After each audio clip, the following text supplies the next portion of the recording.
Yo, what up, street dogs? There, Kim. All right, so the thought.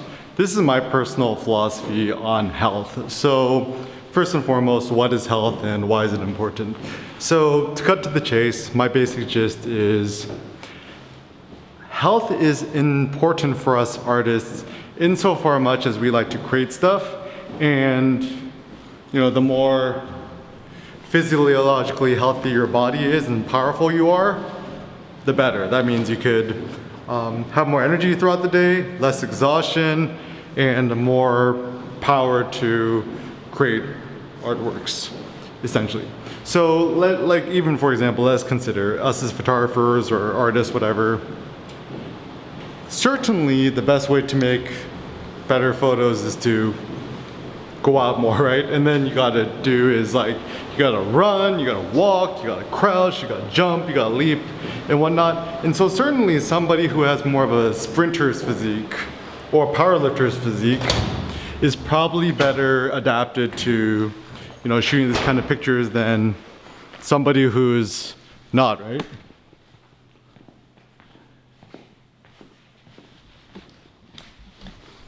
And so my thought is, when it comes to our artworks and our approach and stuff like that, the better your physiology, the better. So some things I thought that were very interesting. So apparently Henry Cavill, the guy who plays Superman, obviously very buff and great physiological shape.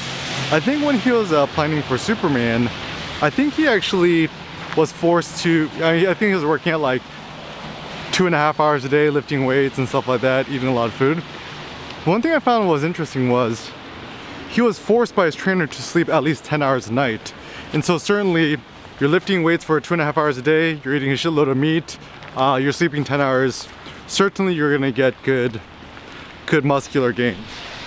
Now, the reason why I'm interested in all this is that my theory is the more physiologically powerful you are as an artist, the more productive you will be in terms of your arts creation and so forth. Now, even if you think about people like Pablo Picasso, even into his older days, he was actually quite physically active. He looked like he was in great shape and stuff like that. And so certainly, what is mood and happiness anyways? Mood and happiness is simply, it's certainly a physiological phenomenon. It exists within our bodies. It's like a combination of hormones, bone strength, muscular strength, electricity in your body. So your feelings and notions of happiness can certainly only exist within your human body. So the human body is much more important than the soul and the mind, because this is one thing I find interesting. A body can exist without a mind, people with dementia or Alzheimer's or split brain patients, whatever, but a mind cannot exist without a body. So you can never upload your memory and consciousness to the cloud. That's a kind of a silly idea. So what is we to do? So basic thoughts. If you want to maximize your artistic productivity and able to generate art forms, ideas, and so forth, it seems like the logical first step is just focus on your body, to walk more, to strengthen your body. I mean, simple things that I like to do is I try to walk as much as humanly possible, and then this from my buddy Matthias.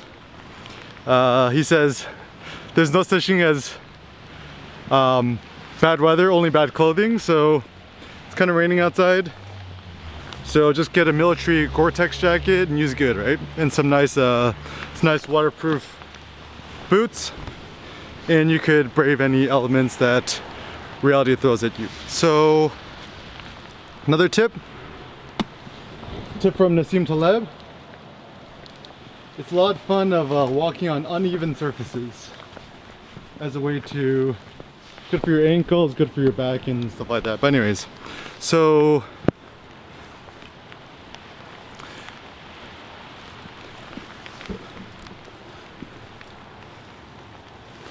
yeah, anyways, so it seems like health, it's interesting too, because like a lot of people talk about like what is health, what is healthy, what isn't healthy, whatever.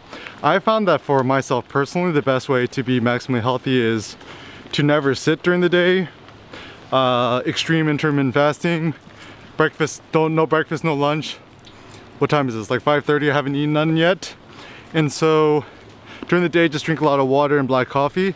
Actually, as a consequence, I have maximal physical vigor. Like even right now, I feel a lot of movement in my legs. I have two 60-pound dumbbells. I lift weights during the day. I do some workout classes with Cindy on YouTube. Pamela Rafe is my girl. And yeah, like the more I've been able to strengthen my legs, I feel like my mind is becoming stronger too. And so my theory is the apex is kind of a combination of artist, philosopher, blogger, vlogger, walker, flaneur, you know, somebody who likes to wander around, powerlifter, photographer. And this is where I think photography is so interesting, because I mean you could shoot photos at home, but it's going to be far more advantageous for you to go out in the real world and experience reality in order to make more interesting images. So, you know, if you're, you know, a 3D graphics artist, which I think is awesome and something I'm personally interested in, the downside of that is you could just be in front of a monitor for like 30 hours a day and hate your life. But I don't know, I think we photographers, when we're out making photos in weather and stuff like that, that's when it seems like we're the happiest. So, long story short, health is physiological power. It's having strong muscles, having good movement in your legs. Some tips: take cold showers. I haven't taken a warm shower willingly in the last 7 years. That's good. Walk as much as humanly possible. Don't sit. Try to figure out some sort of ghetto standing desk solution at home if you work on a computer. Yeah, start blogging and street vlogging. Just walk in the streets, make vlogs. Try to spend as much time as outdoors as humanly possible.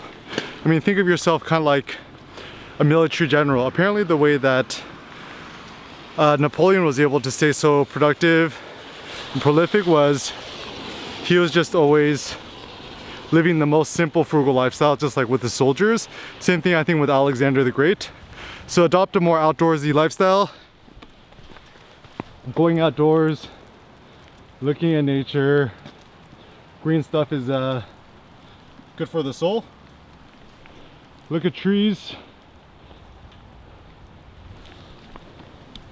Look at the world around you and know that this world is yours. This world is ripe for you to create stuff, for you to explore, and to deify life, growth, nature, and everything in between.